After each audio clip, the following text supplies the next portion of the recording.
Donc, bonjour, je me présente, je m'appelle Guillaume Mathieu, je suis le directeur technique de Medsys, je suis aussi MVP Cloud Data Center Management. Donc, cette vidéo a pour but de vous présenter l'installation de MIM Synchro Services.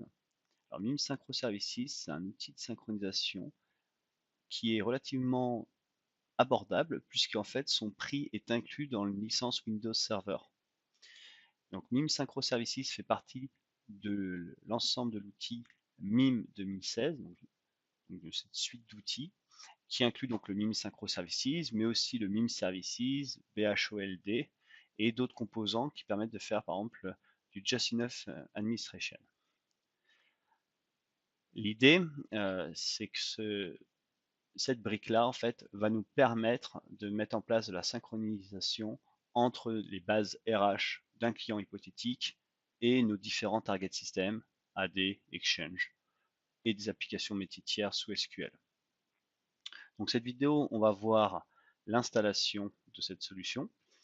Donc pour faire la démonstration, j'ai choisi de la déployer dans un environnement Azure. Donc nous avons déjà aujourd'hui deux machines, sont donc deux contrôleurs de domaine, MS Report DC1 et MS Report DC2, le serveur MIM et le serveur de base de données SQL Server, donc qui s'appelle MS Report SQL1.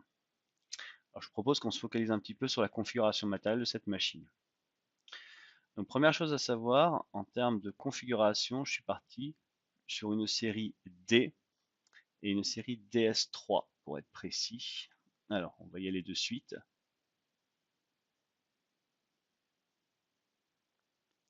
Alors, pourquoi ce choix? Parce que je dispose en fait d'une grande quantité de mémoire, 14 Go, ainsi que de 4 vCPU. Donc c'est parfait pour la partie MIM, surtout que le stockage est de type premium, donc j'ai des disques SSD, donc j'ai de la vitesse. J'ai choisi aussi d'installer la configuration avec deux disques, un disque système et un disque de données, qui lui aussi est un disque premium. Et j'ai volontairement désactivé la partie cache, surtout que c'est un disque SSD, sur le disque de données. En termes d'antivirus, l'outil dispose de la solution native Microsoft, euh, qui s'appelle donc Microsoft Antivirus. Donc, au niveau antivirus, donc j'ai déployé l'outil natif de Microsoft qui a été configuré proprement avec les bonnes exclusions conformément aux articles de la base de connaissances de Microsoft qui préconisent d'exclure par exemple tout ce qui est fichier MDB. Je vous propose qu'on passe maintenant à la partie plus installation de la solution. Donc la machine a été mise membre du domaine.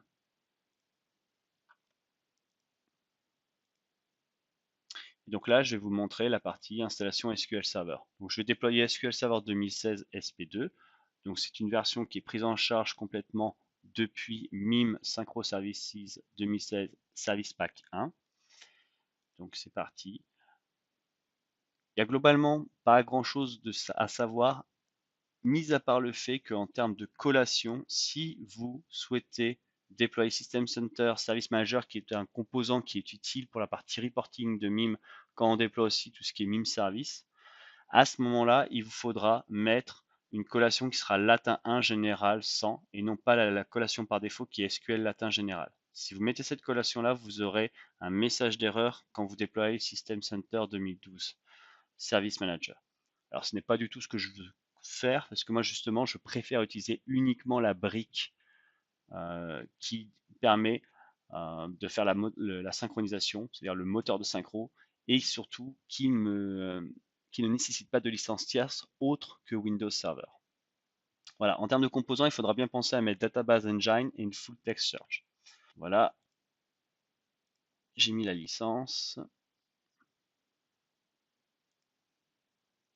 Donc là, j'ai la phase de prérequis. Donc il va simplement me remonter la partie Firewall. Donc ça, ce sera à reconfigurer a posteriori. Voilà, donc je vais cocher le module Database Engine Service ainsi que la partie Full Text Search. Pour mon confort personnel, je vais aussi mettre la partie Client Tools, sachant que le SQL Server Management Studio sera à installer séparément. Alors comme je vous l'ai indiqué, j'ai mis un disque de données donc qui est là, c'est le disque G. Donc je vais installer mes sources sur G.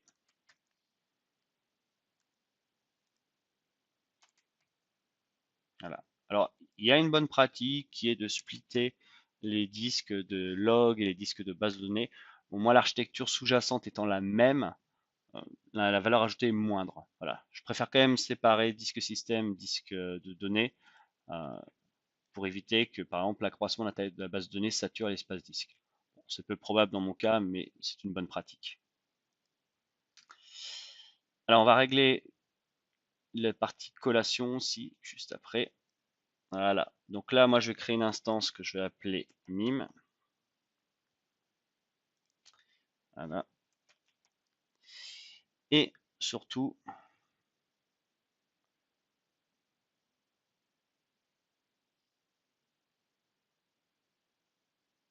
voilà.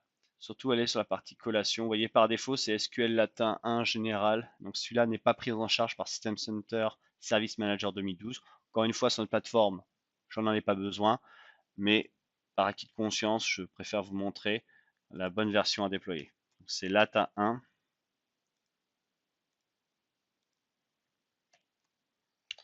Voilà, il faut passer en Latin.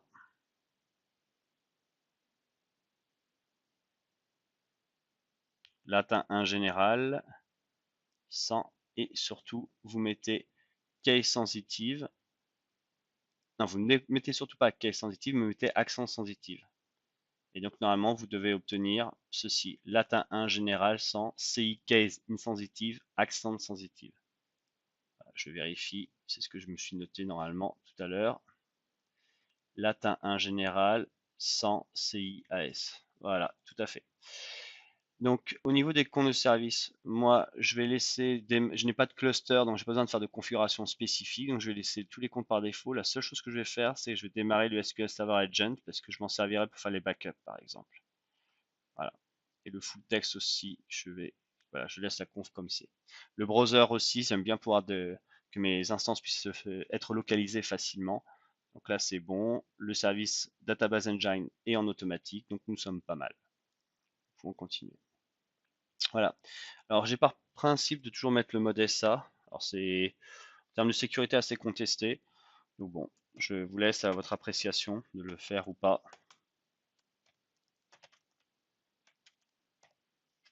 Voilà. Et je m'ajoute mon utilisateur. Donc j'ai Mathieu et surtout les membres du groupe administrateur local de la machine, pas du domaine. Voilà. Alors vous pouvez vous créer vos propres groupes. Là, c'est une plateforme de démo, donc je n'ai pas besoin. C'est ça qui va définir qui est sysadmin sur la plateforme. Voilà. Je vais vérifier dans la partie Data Directory que je suis bien sûr G, c'est le cas. On va faire une petite parenthèse sur TempDB. Par défaut, vous aurez un nombre de fichiers TempDB qui correspond à votre nombre de vCPU ou de CPU, c'est un serveur physique, plus précisément de cœur. Donc là, si on regarde bien, normalement, j'ai bien effectivement 4 cœurs pour un socket. Donc là, je suis conforme. J'ai bien 4 fichiers dans mon TempDB. TempDB est extrêmement important pour les performances de la base de données SQL. Voilà. Donc là, ça va terminer l'installation de SQL Server. Ce que je vous propose, c'est qu'on mette en pause la vidéo et puis on reverra après l'installation du MIM Synchro Services.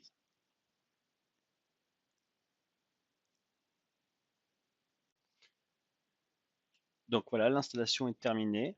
Donc je vais cliquer sur OK. Tout s'est bien passé. Donc, ce qu'on va faire maintenant, c'est qu'on va installer les outils AirSAT d'administration Active Directory. Donc ça va être nécessaire parce qu'on va utiliser avec notre solution MIM un certain nombre de scripts PowerShell qui s'appuieront sur le module Active Directory. Donc pour ça, on va aller sur le Server Manager et je vais aller installer les AirSAT Active Directory et surtout le module PowerShell.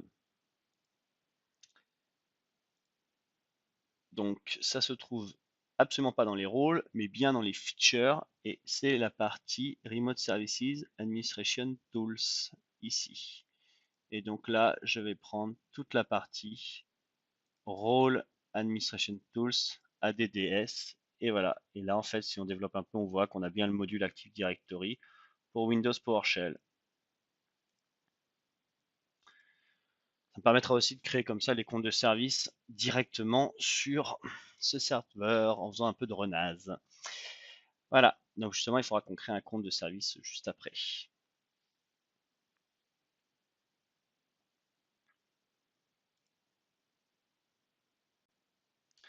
Donc voilà, l'installation donc des RSAT est terminée. Donc on va pouvoir créer maintenant notre compte de service et les groupes qui sont nécessaires au bon fonctionnement de MIM Synchro Services. Vous voyez, si je fais dsa.msc, tout fonctionne correctement. Donc là, je vais avoir une OU ici qui s'appelle IT. Et donc dans cette OU IT, je vais créer le compte de service qui va démarrer notre cher MIM Synchro Services.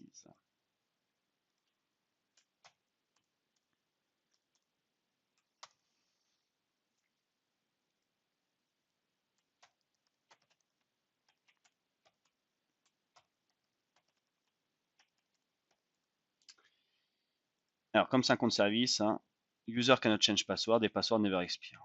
Très important. Voilà. Alors ce compte-là, je vais le mettre administrateur local du serveur.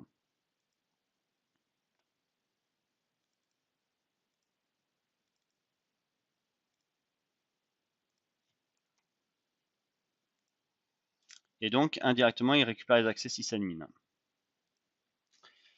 Donc voilà, ça c'est fait.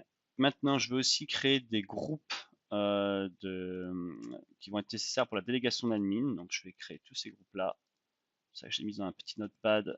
C'est pour pouvoir faire du copier-coller rapidement. Voilà, je les crée tous en groupe global. Ça fera très bien l'affaire.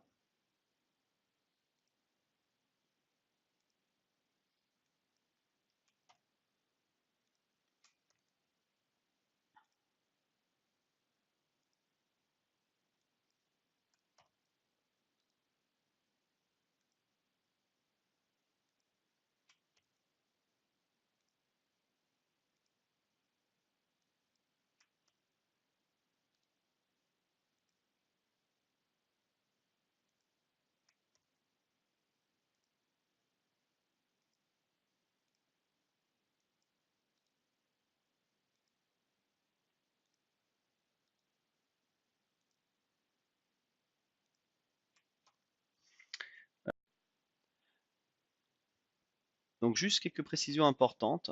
Alors ce groupe-là, le MIM Sync Admin, c'est donc le groupe de toutes les personnes qui seront administrateurs de la solution. Donc là, je viens de m'ajouter moi-même, j'ai Mathieu en tant que membre de ce groupe. Donc je vais lui ajouter une petite description aussi. Voilà, administrateur MIM Synchro Services. Donc ce groupe-là, là, c'est les opérateurs. Donc maintenant qu'on a fait ça, il reste quelque chose de très important à faire. On va devoir déployer le SQL Server Management Studio parce qu'il va falloir qu'on donne des droits au compte de service de MIM Synchro Services en tant que sysadmin sur la base de données. Alors, vous me direz, je l'ai mis admin local et admin local, on l'a déjà fait, sauf qu'il y a l'UAC. Et comme il y a l'UAC, par défaut, le compte ne sera plus membre du groupe administrateur local. Il faut faire très attention à ça. Donc, au choix, soit on désactive l'UAC, soit on le met directement sysadmin, ce compte-là. Donc, on va retourner sur la partie installation de SQL Server. Et là, vous voyez, normalement, on va obtenir un lien vers SQL Server Management Studio. On va le télécharger après depuis un site web. Donc le voici. Donc là, c'est Install SQL Server Management Studio Tools et donc ça va nous renvoyer vers Internet. Donc on appréciera que la machine virtuelle ait accès à Internet. Ce n'est pas forcément une bonne pratique pour un serveur, mais dans ce cas-là, ça va bien nous aider. Et donc une fois qu'on aura téléchargé donc le SQL Server Management Studio, donc on va prendre la version 2017, donc ça doit être celle-ci. Voilà, oui, c'est ça. On vérifie qu'il n'y a pas de dernière version et je veux pas la preview. Donc c'est bien cette version-là. Hop, là voilà. On va avoir aussi la bande passante Azure, on va l'apprécier puisque ça va télécharger quasiment instantanément. Ça a des pics des fois à 100 mégas.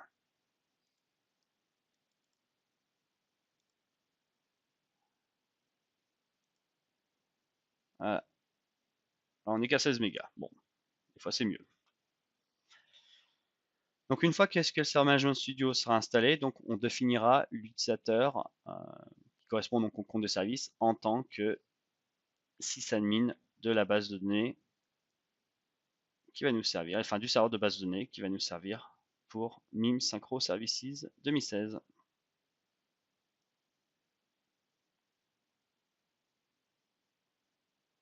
Voilà, le téléchargement est fait. On va pouvoir lancer cette ressource.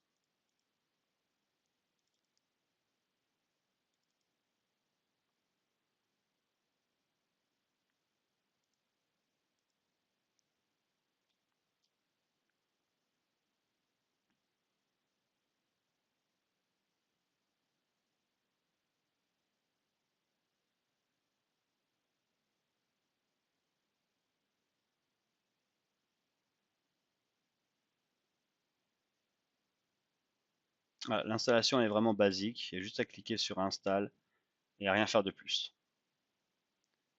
Donc, je propose de mettre la vidéo en pause, on reprend dès que c'est terminé. Donc l'installation vient de se terminer, donc après une bonne demi-heure. Donc on a maintenant SQL Server Management Studio disponible sur cette machine. Donc ce qu'on va faire, c'est qu'on va aller au niveau du SQL Server Management Studio pour donner les droits au compte de service.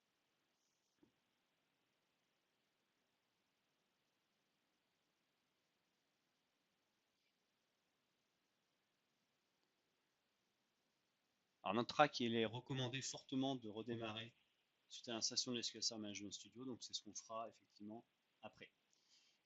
Alors ici, on va sur la partie Security, Server Role, et là on peut voir donc qu'on a le fameux rôle sysadmin, et on va donc donner ce droit-là à notre compte de service.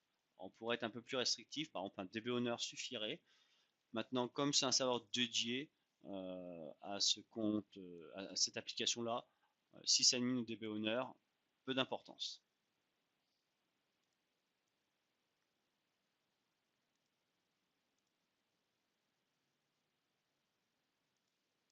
Voilà, sur un environnement de production, tout de même, on mettra que DB owner.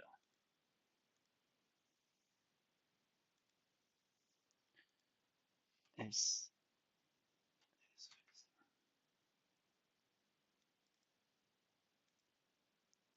Voilà, donc là on est bon. On voit bien qu'il dispose bien du droit public et sysadmin. Donc tout devrait fonctionner correctement.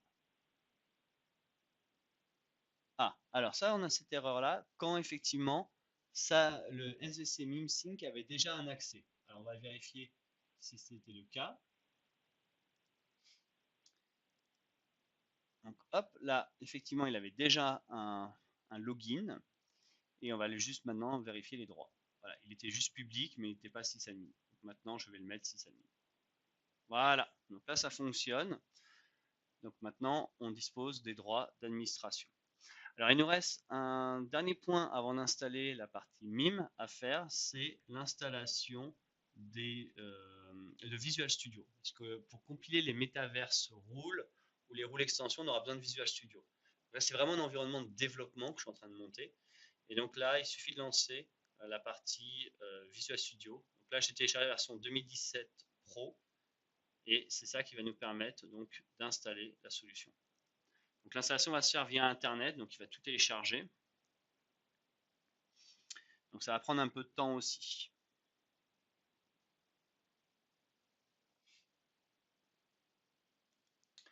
Donc voilà, l'installation vient de se lancer.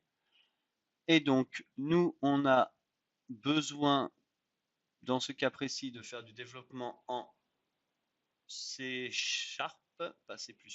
Donc on va utiliser les éléments suivants. Alors, C++ non. Tout ce qui est gaming non plus. Node.js non plus, pas d'ASP.NET. Voilà, donc nous on va faire ça par acquis de conscience que je pourrais en avoir besoin pour d'autres sujets. Je vais mettre le C++ et le .NET développement. Ce sera largement suffisant. Je vérifie qu'il ne manque pas de prérequis.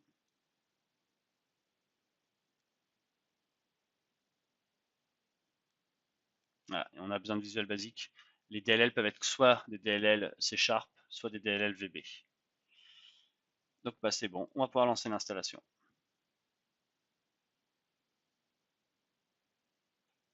Et donc je vous propose de mettre en pause la vidéo, on reprendra suite à l'installation. Donc l'installation de Visual Studio vient de se terminer. Donc on nous demande maintenant de redémarrer, c'est ce que l'on va faire. Voilà, on va maintenant donc lancer l'installation de la solution donc MIM Synchro Services. Alors un point tout de même qu'il ne faut pas oublier, qui est un prérequis, sinon vous aurez une erreur à l'installation, c'est l'installation justement du .NET Framework 3.5. Alors par défaut, sous Windows Server 2019, il n'est pas installé et il est toujours nécessaire de télécharger ou de disposer des sources d'installation de Windows pour installer le .NET Framework 3.5. Donc là, à l'instant même, je viens de télécharger cette version-là. Donc c'est présent ici. Et donc, je vais pouvoir démarrer l'installation du .NET Framework 3.5 sur le serveur FIM Synchro Services. Voilà, c'est juste après. Et effectivement, le .NET 4.6 est installé, parce que ce n'est pas un prérequis, le 3.5 pour SQL Server 2016. Par contre, pour MIM Synchronisation Services, c'est un prérequis d'avoir le .NET Framework 3.5. Il faut faire très attention, l'erreur n'est pas explicite. Donc voilà, là il nous dit qu'il a besoin donc de sources d'installation, donc on va lui fournir ça. Ça se fait ici, specify an alternate source path. Et donc je vais monter l'image de Windows Server 2019 et on doit aller à ce moment-là dans source WinSSX. SSX, excusez-moi. Non, c'est pas source, c'est bah si, c'est source SSX. Voilà, c'est bien ça. Hop. Voilà, d'ailleurs c'est donné en exemple ici, je n'avais pas fait attention. Donc moi c'est h2.source SSX. Et on installe. Je propose qu'on résume quand l'installation sera finalisée. Donc l'installation du .NET Framework 3.5 est finalisée. Et bien maintenant, ce qu'on va faire, donc, c'est relancer l'installation de notre ami MIM Synchro Services. Donc tout est prêt. En fait, là, j'ai lancé un CMD en tant qu'administrateur. Voilà, un commande prompt. Alors comme je suis logué avec un compte, normalement, il n'y a pas l'UAC d'activer, puisque c'est le compte built-in. Ça ne sert pas à grand chose, mais sachez-le, mieux vaut faire un run as administrator. Et une fois que c'est fait, je lance en fait le chemin d'installation. Donc moi c'est F2. Synchronisation services setup.exe. Une fois que ça c'est fait, donc j'ai le setup de MIM Identity Manager Synchronization Services qui se lance. Et je vais donc pouvoir,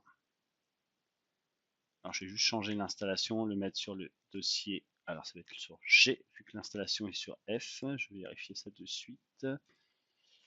Voilà, c'est bien ça, c'est sur G qu'on va l'installer. Et donc, la base de données, elle est sur le serveur, donc pas besoin d'indiquer le nom du serveur. Par contre, l'instance, elle s'appelle MIM. Et le mot de passe du compte de service, on retrouvera ça dans l'AD, ainsi surtout que son nom. Alors, un point important à noter, il est impératif de mettre le nom NetBIOS pour le domaine Active Directory. C'est clairement dit là, the username and domain name must be NetBIOS format.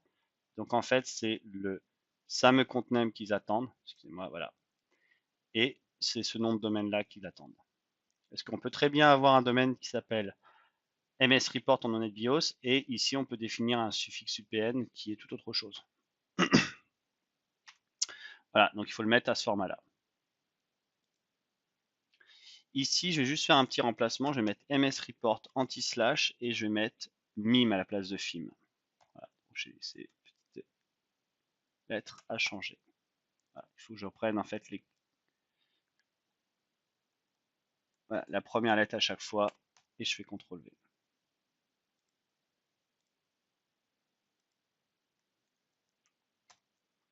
Parce qu'en fait, par défaut, il nous aurait créé des groupes dans la base SAM de la machine. Or, moi, je veux que ce soit des groupes dans le domaine Active Directory. C'est ça que je lui spécifie de cette manière-là, comme quoi c'est des groupes du domaine. Ça aurait été mieux de pouvoir les sélectionner, mais bon, c'est un ancien setup. Je vais activer le firewall et j'installe. Alors là, oui, j'ai un warning qui me dit que le compte de service n'est pas durci. Effectivement, je n'ai pas encore spécifié comme quoi le compte de service ne pouvait pas ouvrir de session locale. Bon, c'est des choses qu'on fera, mais dans une autre vidéo, on verra comment on peut durcir la configuration du MIM Synchronisation Services.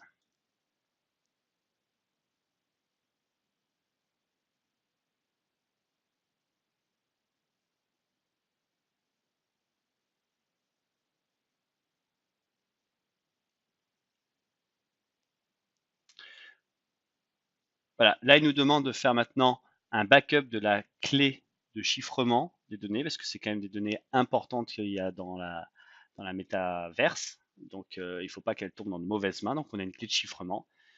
Et donc là, on va pouvoir spécifier un emplacement où on va mettre la clé de chiffrement. Donc, on va certainement mettre ça pour le moment dans c2.dm et un dossier que je vais appeler encrypted key. Voilà. Et je vais l'appeler encrypted key. Évidemment, il faudra sauvegarder ce dossier-là. Voilà, on vient de terminer le setup de notre MIM Synchronisation Services. Alors, pour que les appartenances au groupe soient pris en compte, il faut redémarrer.